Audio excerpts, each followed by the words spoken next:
আকিকার ক্ষেত্রে আল্লাহ রাসূল সাল্লাল্লাহু আলাইহি ওয়াসাল্লাম বলেছে, ছেলে হলে 2টি ছাগল দিয়ে আকিকা করো, এবং যদি মেয়ে হয় তাহলে 1টি ছাগল দিয়ে আকিকা করো।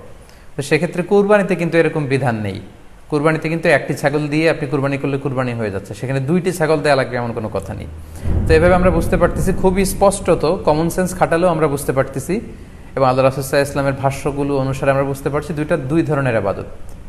যদিও এই দুই ইবাদতে কিছুটা মিল আছে, কিন্তু দুইটা দুই সময়ের ইবাদত, দুইটা আলাদা, দুটি উপলক্ষ, দুইটার আলাদা নির্ধারিত সময় রয়েছে। যেমন আকিকার ক্ষেত্রে সুন্নাহ হচ্ছে বাচ্চা যেদিন জন্মগ্রহণ করবে তার 7ম দিন শেষে 7 দিন পরে আপনি আকিকা করবেন। আল্লাহ রাসূল সাল্লাল্লাহু আলাইহি ওয়াসাল্লাম বলেছেন, কুল্লু গুলামিন মুরতাহানুন বিআকিকাতিহি তুযবাহু আনহু ইয়াওমা সাবিহি। প্রত্যেক সন্তানের আকিকা দিতে হয় তার 7ম দিনে, ওয়া ইউহলাকু ওয়া ইউসাম্মা, এবং 7ম দিনে মাথার চুল ফেলে দিতে হয়, তার সুন্দর একটি নাম রাখতে হয়।